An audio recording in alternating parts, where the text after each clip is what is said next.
मेरे दोस्तों, आपका स्वागत है आपके अपने यूट्यूब चैनल प्रीतम एकेडमी परिवार में। मैं हूं सूरज कुमार। तो जो आपका 18 मई को, ठीक है, जो आपका पॉलिटेक्निक का एग्जाम होने वाला है, झारखंड पॉलिटेक्निक का एंट्रेंस एग्जाम होने वाला है, उसके लिए 2025 में क्या क्या प्रश्न आ सकते हैं और साथ ही साथ क्या क्या ऐसे इंपॉर्टेंट क्वेश्चन है जो आपको करने चाहिए, वही सभी क्वेश्चंस मैं आपको करा रहा हूं। और ये बेसिकली केमिस्ट्री का वीडियो, और ये देखा जाए तो ये 5वां नंबर का वीडियो पार्ट 5 है केमिस्ट्री का। इससे पहले 4 वीडियो केमिस्ट्री का डाला हुआ है, फिजिक्स का भी 4 वीडियो डाला है, मैथ का भी जल्दी मिल जाएगा, टेंशन नहीं लेना आपको। तो बाबू सब, जो बच्चे अभी तक पढ़ना शुरू नहीं किए हैं कर दो, क्योंकि अभी से अगर पढ़ना शुरू कर दोगे तो क्या होगा कि आपको ज़्यादा आपका हैप्टिक नहीं रहेगा। रोज 2-3 वीडियो आएगा, उसको खाली आपको देखना है और करना है, वरना लास्ट में क्या हो जाएगा कि हैप्टिक हो जाएगा, तो फिर आप लोग कर नहीं पाओगे, अच्छा रैंक नहीं ला पाओगे। आपको टारगेट करना है कि रैंक 1 लाना है झारखंड में, आपको रैंक 1 लेकर आना है, टारगेट ये आप लोग बना के रखो, ठीक है। तो चलिए स्टार्ट करते हैं। और रैंक 1 लाना कोई ऐसी बड़ी बात है नहीं, बस थोड़ा सा आपको एफर्ट मारना पड़ेगा, सब बच्चों से आगे रहना पड़ेगा। जो बच्चे बाद में शुरू करेंगे उनसे पहले शुरू करना पड़ेगा, तो कर दो, अभी आपका समय अभी आपका सही समय है। ऐसा नहीं कि जो रैंक 1 लाता है वो बहुत तेज होता है, ऐसा कुछ नहीं होता है, बस वो समय से पहले से तैयारी करता है, और अभी आपके पास समय से पहले वाला ही मोमेंट है, अभी आप लोग कर लो। चलिए आगे बढ़ते, लिखा है कि एथिलीन निकेल की उपस्थिति में हाइड्रोजन से प्रतिक्रिया करता है तो कौन सा गैस निकलता है। याद रखना, एथिलीन निकेल की उपस्थिति में हाइड्रोजन से अगर प्रतिक्रिया करेगा तो आपके पास एथेन गैस बनता है, या फिर इथेन गैस, जो बोलना है आपको, ठीक है। तो 1 नंबर का ऑप्शन आपका कट हो जाएगा। अच्छा, NaCl का रवा बना होता है, तो NaCl का रवा Na+ और Cl- आयन से बना होता है। ये समझो कि NaCl बना होता है, तो NaCl जो बनता है वो Na+ आयन से और Cl- आयन से बनता है। और जो NaCl होता है, यही बेसिकली जिसको हम लोग सोडियम क्लोराइड बोलते हैं, साथ ही साथ इसको हम लोग नमक के रूप में एज अ खाते भी हैं, ठीक है, याद रखना मेरी बात। चलिए आगे बढ़ते हैं नेक्स्ट प्रश्न को, और ये एक लवण होता है। अच्छा, लिखा है कि यदि किसी वस्तु का तापमान 268 के मतलब केल्विन होता है तो वह बराबर होगा। तो बेसिकली देखो, सभी ऑप्शन डिग्री सेल्सियस में दिया हुआ है, यानी कि आपको केल्विन को डिग्री सेल्सियस में बदलना होगा। तो मैं आपको एक फॉर्मूला देता हूं, के बराबर में C डिग्री सेल्सियस प्लस का 273। अब आपको केल्विन दिया होगा तो यहाँ पुट करना है, डिग्री सेल्सियस यहाँ दिया होगा तो पुट कर देना है। अगर केल्विन दिया है तो यहाँ पुट कर दीजिएगा, डिग्री सेल्सियस निकल जाएगा। अगर डिग्री सेल्सियस दिया और केल्विन में बदलने को बोले तो यहाँ पे पुट कर दीजिएगा, आपका केल्विन निकल जाएगा। तो फॉर्मूला है आपके पास के बराबर में C प्लस का 273, ठीक है। अब देखो आपके पास यहाँ पे देखा जाए केल्विन दिया हुआ है 268 दिया हुआ है, ये बराबर होगा C प्लस का 273 का, ठीक है। अब आपको क्या चाहिए, C चाहिए, तो इस 273 को उधर भेज दो, तो हो जाएगा आपके पास 268 माइनस का 273। अब 273 चूंकि बड़ा है 268 से, तो घटेगा तो आंसर माइनस में आएगा, और ये आंसर आ गया -5 डिग्री सेल्सियस, ठीक है। तो आपके पास ऑप्शन नंबर ए करेक्ट हो जाएगा। तो फॉर्मूला तक क्या था, के बराबर में C प्लस का 273। अगर सेल्सियस दिया हुआ है तो यहाँ पुट कीजिएगा, केल्विन निकल जाएगा। और अगर आपके पास केल्विन दिया हुआ है तो सेल्सियस केल्विन के पास पुट कर दीजिएगा, तो सेल्सियस आपका निकल जाएगा। चलिए आगे बढ़ते हैं। अवस्था परिवर्तन में किसी पदार्थ का अवशोषित की गई ऊर्जा है, तो उसी को हम लोग गुप्त ऊष्मा बोलते हैं। ऐसा इसलिए होता है क्योंकि देखो, जैसे आप लोग को पता होगा कि जब बर्फ पिघलता है, ठीक है, फिर यूं समझो, सबसे अच्छा एग्जांपल देता हूं, बर्फ वाला तो बहुत हैप्टिक हो जाता है। जैसे कि मान लो कि पानी आपका गर्म हो रहा है, पानी आपका 100 डिग्री सेल्सियस में मान लो भाप बनना शुरू हुआ है, तो अभी उसको गर्म करते रहो तो उसका टेम्परेचर 100 डिग्री सेल्सियस ही रहेगा। अब आपके मन में आएगा कि सर, हम लोग पानी में तो लगातार उसमें आग दे रहे हैं, उसमें लगातार तो हम लोग उसको गर्म कर रहे हैं, लेकिन उसका टेम्परेचर 100 डिग्री सेल्सियस ही क्यों हो रहा है, उससे बढ़ क्यों नहीं रहा है। तो समझना, क्योंकि यहाँ हो ये रहा है कि 100 डिग्री सेल्सियस बाद पानी उबलना शुरू हो जाता है, भाप बनना शुरू हो जाता है।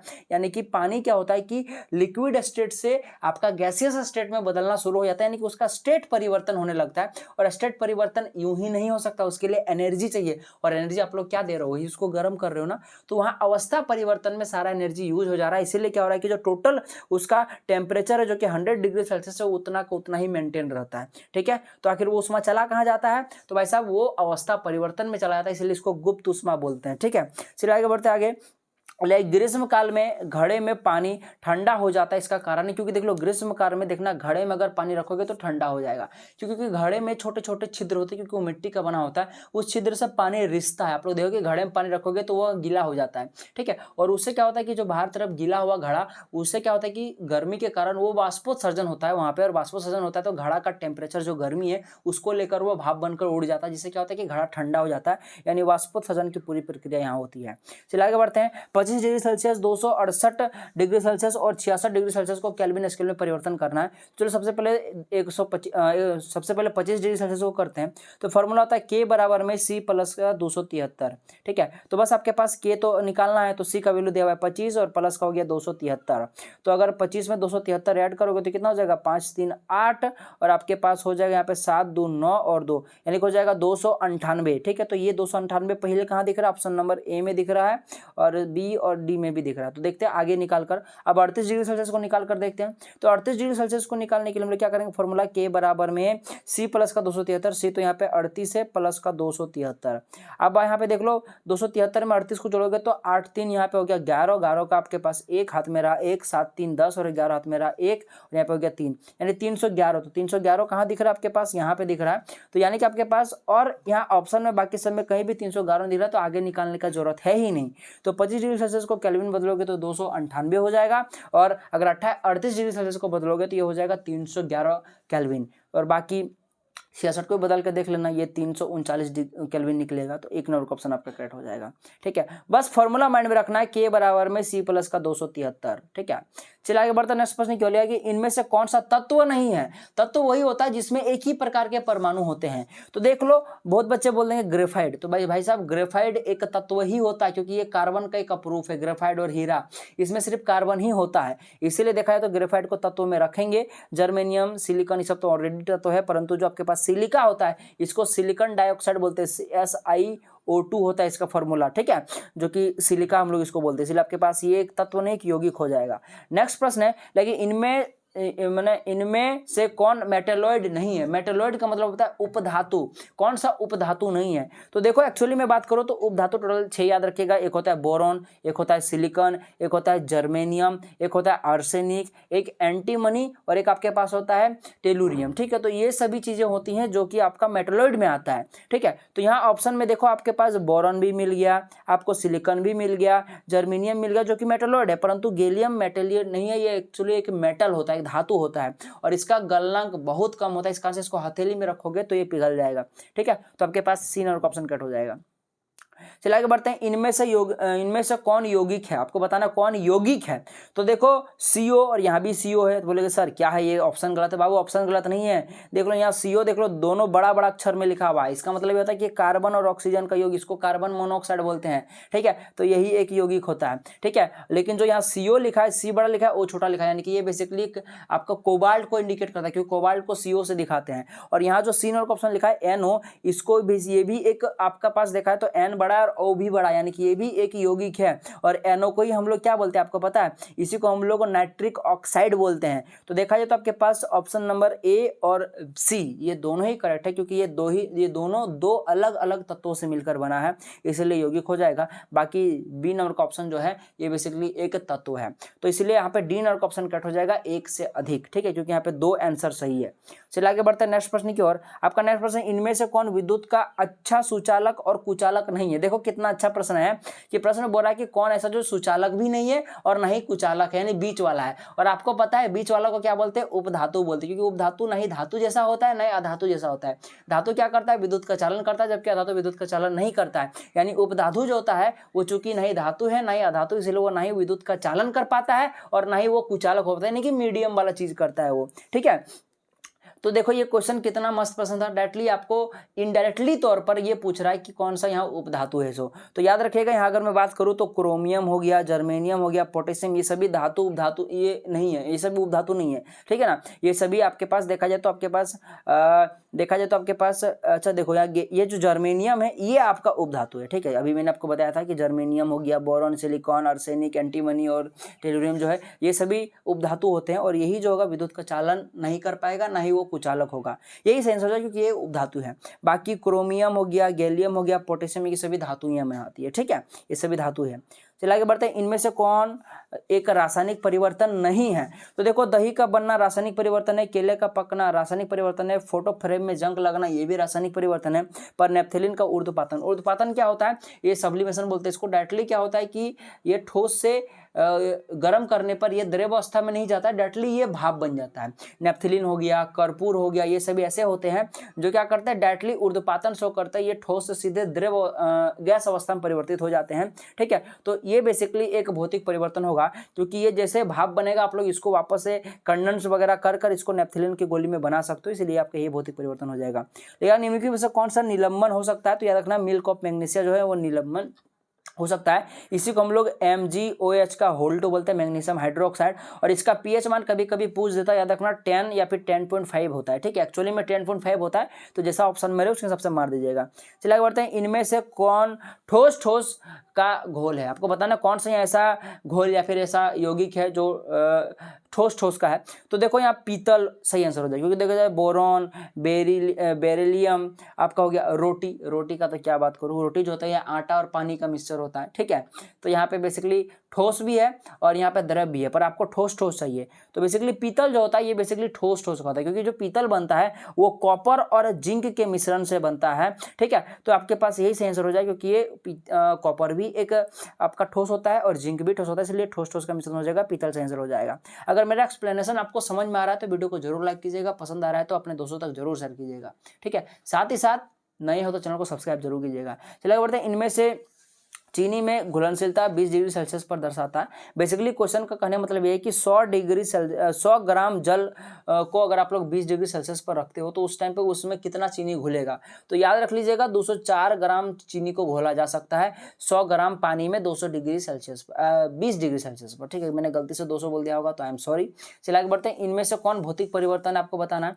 तो देखो लोहे का पिघलना बोलो और लोहे की छड़ को मोड़ना, ये दोनों ही भौतिक परिवर्तन है, और बेसिकली यहाँ पे कहीं ऐसा ऑप्शन में है नहीं, ये सभी तो होगा नहीं, क्योंकि लोहे में जंग लगना ये एक रासायनिक परिवर्तन है, तो यहाँ ऑप्शन में गलती है थोड़ा सा, कोई दिक्कत है नहीं, पर आपको याद रखना है लोहे का पिघलना और लोहे को मोड़ना ये दोनों ही जो है ये भौतिक परिवर्तन है। अच्छा, द्रव्यमान संरक्षण का सिद्धांत किसने दिया था, तो सबको पता ये लेवोजियर ने दिया था। नेक्स्ट प्रश्न है, जल में ऑक्सीजन और हाइड्रोजन का अनुपात। तो देखो जल में ऑक्सीजन और हाइड्रोजन का पूछा है, तो सबसे पहली बात जल होता है H2O। ठीक है, तो देखा जाए यहाँ पे आपके पास ऑक्सीजन और हाइड्रोजन का अनुपात, यहाँ पे बेसिकली जो द्रव्यमान है उसका अनुपात पूछा है, और हाइड्रोजन का यहाँ पे 2 गो है, हाइड्रोजन का द्रव्यमान 1 होता है, तो यहाँ चूंकि 2 हाइड्रोजन इसलिए आपके पास हो जाएगा ये 2 ग्राम। ठीक है, उसी प्रकार से ऑक्सीजन देखा जाए तो 1 है और ऑक्सीजन का जो द्रव्यमान होता है वो 16 होता है, यानी कि आपके पास 2:16 निकल गया। बोलोगे सर ऑप्शन में तो है नहीं, तो इसको काटो, 2 1 के 2, 2 8 16, तो 1:8। अब इसको जैसे आप लोग 1 मारोगे आपका तुरंत गलत हो जाएगा, क्योंकि देखो ये जो 1:8 निकला ये हम लोगों ने H2O का निकाला था, जिसमें से पहले हम लोगों ने हाइड्रोजन को रखा था फिर ऑक्सीजन को, यानी ये जो आपके पास 1:8 निकला ये हाइड्रोजन और ऑक्सीजन का निकला है, परंतु क्वेश्चन में पूछा आपके पास ऑक्सीजन और हाइड्रोजन का अनुपात पूछा है, यानी बस इसको पलट दो 8:1 इसका सही आंसर हो जाएगा, जो कि डी नंबर ऑप्शन में कट हो जाएगा। तो याद रखना क्वेश्चन में अगर कभी ऑक्सीजन और हाइड्रोजन पूछे तो 8:1, हाइड्रोजन और ऑक्सीजन पूछे तो 1:8 आपका द्रव्यमान का पूछे, तो याद रखना मेरी बात। चलिए आगे बढ़ते हैं, 12 ग्राम मैग्नीशियम तथा 16 ग्राम सल्फर परमाणुओं का मोलर अनुपात होगा। आपको यहाँ पे सबसे पहले बात, आपको 12 ग्राम मैग्नीशियम और 16 ग्राम सल्फर का आपको मोलिकुलर वेट निकालना पड़ेगा, फिर उसका अनुपात लेना पड़ेगा। तो सबसे पहले मैग्नीशियम का निकालते हैं, तो मैग्नीशियम का जो आपके पास Mg होता है, इसका जो वेट होता है परमाणु द्रव्यमान जो होता है ये बेसिकली 24 होता है, क्योंकि इसका 12 होता है तो 12 दूना 24 हो गया।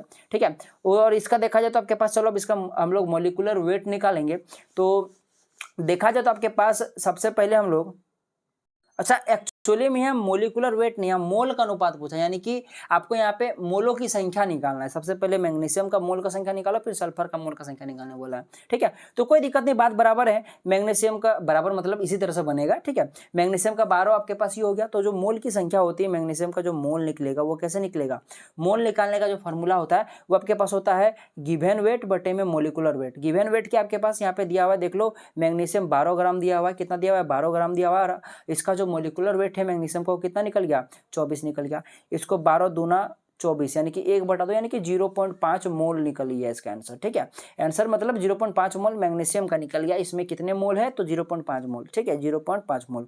उसी प्रकार से सल्फर का निकालते हैं, तो कितना दिया हुआ है सल्फर में 16 दिया हुआ है, गिवन वेट 16 है, और सल्फर का मोलिकुलर वेट कितना होता है, तो सल्फर का मोलिकुलर वेट होता है आपके पास 32 होता है, कितना होता है 32 होता है।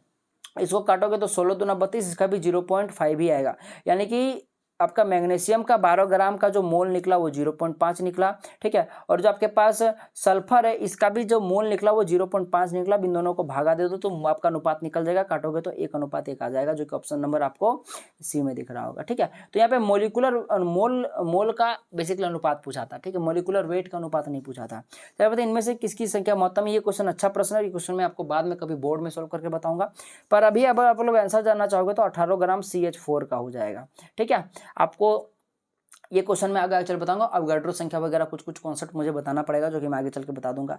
चलिए आगे बढ़ते हैं। परमाणु होता है, तो परमाणु जो होता है वो उदासीन होता है, नहीं धनात्मक नहीं ऋणात्मक, याद रखना मेरी बात। सोडियम का सही इलेक्ट्रॉनिक विन्यास है, सोडियम के जो आपके पास इलेक्ट्रॉनों की संख्या पे बोले कि जो उसका परमाणु संख्या होता है वो 11 होता है। तो के सेल में 2 हो गया, एल सेल में 8 हो गया, और एम सेल में आपके पास 1 होगा, KLM, जो कि आपके पास 2 8 1 होगा, 1 नंबर ऑप्शन में कट हो जाएगा इलेक्ट्रॉनिक सही विन्यास इसका।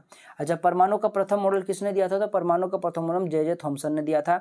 इलेक्ट्रॉन का आविष्कार किया था, तो इलेक्ट्रॉन का आविष्कार किसने किया था, सबको पता है। अच्छा, ये क्वेश्चन बहुत ही सिंपल प्रश्न है, बहुत इंपॉर्टेंट प्रश्न है, ये मैं आपको होमवर्क देना चाहता हूँ, ठीक है। चलो 98 नंबर का जो प्रश्न है लिखिएगा 98, और ऑप्शन में आप लोग कमेंट करके बताइएगा। साथ साथ इलेक्ट्रॉन का बताइएगा, प्रोटॉन का बताइएगा, और न्यूट्रॉन का, तीनों का मुझे आप लोग आविष्कारक जरूर बताइएगा। ये प्रश्न जो ऐसा है जो लगभग 99% चांस है इन तीनों में से कोई एक आ जाएगा, या तो इलेक्ट्रॉन के आविष्कारक, या तो प्रोटॉन के आविष्कारक, या तो न्यूट्रॉन के आविष्कारक। कौन है आपको क्वेश्चन में पूछा जा सकता है, तो आप लोग मुझे कमेंट करके जरूर बताइएगा। कैसे लिखिएगा, इसलिए कमेंट में 98 नंबर का क्वेश्चन, इलेक्ट्रॉन को ई लिखिएगा, उसका आविष्कारक का नाम लिख दीजिएगा, प्रोटॉन को पी लिखिएगा, उसका आविष्कारक का नाम लिखिएगा, और न्यूट्रॉन को एन लिखिएगा और उसके आविष्कारक का नाम लिख के मुझे कमेंट में कर दीजिएगा। जो बच्चा सही आंसर लेगा मैं उसको अगले वीडियो में नाम लूंगा, साथ ही साथ हार्ट भी दे दूंगा, तब आपको पता चल जाएगा कि सही आंसर क्या है। सो देखो, वह तत्व जिनकी परमाणु संख्या समान परंतु द्रव्यमान संख्या भिन्न होती है कहलाता है। तो देखो, ऐसा तत्व जिसका परमाणु संख्या तो समान लेकिन द्रव्यमान संख्या भिन्न, उसी को तो हम लोग समस्थानिक बोलते हैं ना, और समस्थानिक को इंग्लिश में हम लोग आइसोटोप बोलते हैं। क्या बोलते हैं, आइसोटोप। बी नंबर ऑप्शन आपका करेक्ट हो जाएगा, ठीक है। और लेकिन अगर प्रश्न ऐसा पूछता कि परमाणु संख्या अलग हो लेकिन द्रव्यमान समान हो, तो उसको संभारिक बोलते हैं। अच्छा, यहाँ पे लिखा है कि तत्व ABCD, यहाँ पे आपके पास देखा जाए तो 4 तत्व हैं, इसकी परमाणु संख्या 12 13 5 और 3 दिया हुआ। इनमें से कौन सा है जो कि धन आयन नहीं बना सकता, वो आपको बताना है। तो इसके लिए आपको इलेक्ट्रॉनिक विन्यास आना चाहिए। तो देखो, ए तत्व का 12 है, तो सबसे पहले हम लोग इसका करते हैं। तो 12 का अगर हम इलेक्ट्रॉनिक विन्यास करेंगे तो हो जाएगा 2 8 2 हो जाएगा, ठीक है। उसी प्रकार से 13 का करेंगे तो कितना हो जाएगा, 13 हो जाएगा 2 8 और 3 हो जाएगा। ये बेसिकली KLM सेल में मैं इलेक्ट्रॉनों का वितरण कर रहा हूँ। K सेल में 2, L सेल में 8 और M सेल में जितना बच रहा है बाकी 15 का अगर मैं वितरण करूँ तो कितना हो जाएगा, 2 8 और 5 हो जाएगा। और अगर मैं 3 का वितरण करूं तो बेसिकली ये नॉर्मली K सेल में 2 जाएगा और L सेल में 1 जाएगा। तो देख सकते हो यहाँ पे इस ऑप्शन को छोड़कर, यानी कि जो आपके पास यहाँ पे जो 15 वाला है, 15 वाला को छोड़कर, 15 वाला को, इस 15 कलर चेंज कर लेता हूँ, इस 15 वाला को छोड़कर बाकी सब में लास्ट सेल में 2 है, 3 है और 1 है। तो 2 इलेक्ट्रॉन देना आसान है, 3 इलेक्ट्रॉन देना किसी को आसान है, 1 इलेक्ट्रॉन देना आसान है। ये सभी क्या करेगा, इलेक्ट्रॉन को त्याग करेगा। एक प्रकार से ये सभी धातु है, ठीक है, ये समझ लो एक प्रकार से, ठीक है। तो ये सभी इलेक्ट्रॉन त्याग कर सकता है, क्योंकि 2 3 और 1 इलेक्ट्रॉन देना ज़्यादा आसान होगा, ठीक है, अष्टक पूरा करने के लिए, क्योंकि अष्टक पूरा करने के लिए 8 इलेक्ट्रॉन चाहिए। तो यहाँ पे 2 इलेक्ट्रॉन, इसको और 6 इलेक्ट्रॉन चाहिए, तो कोई इलेक्ट्रॉन 6 क्यों देगा इसको, उससे चाहिए 2 किसी को दे देगा। और जो देता है, जो डोनर होता है, वो पॉजिटिव चार्ज का होता है। तो इसलिए आपके पास 12 13 और 3 वाला पॉजिटिव चार्ज का होगा, लेकिन जो 15 वाला होगा ये नहीं होगा, क्योंकि ये 5 इलेक्ट्रॉन निकालने से अच्छा है कि किसी से 3 इलेक्ट्रॉन ले ले, ठीक है। तो 3 इलेक्ट्रॉन लेगा तो आपका 8 इलेक्ट्रॉन हो जाएगा। तो ये इलेक्ट्रॉन ले सकता है, जो लेगा वो नेगेटिव हो जाएगा। यानी कि जो आपके पास ये 15 वाला है, जो आपका सी वाला है, जो कि सी नंबर के ही ऑप्शन में यही करेक्ट आंसर हो जाएगी। ये धनायन चार्ज नहीं दे पाएगा, ठीक है। ये 1 नंबर वाला +2 चार्ज शो करेगा, 2 नंबर वाला +3 चार्ज शो करेगा, और 3 नंबर वाला +1 चार्ज शो करेगा, ठीक है। परंतु देखा जाए तो आपके पास 15 वाला ये -3 चार्ज शो करेगा। तो ये थे मोस्ट इंपोर्टेंट क्वेश्चंस, मैंने आपको बता दिए, ठीक है। वीडियो कैसा लगा कमेंट करके जरूर बताइएगा, बार बार मैं बोल रहा हूँ। साथ ही साथ आप लोग नए हो तो चैनल को सब्सक्राइब जरूर कीजिएगा। तो मिलते हैं अगले वीडियो में, तब तक के लिए जय हिंद, जय भारत, और आपका दिन शुभ।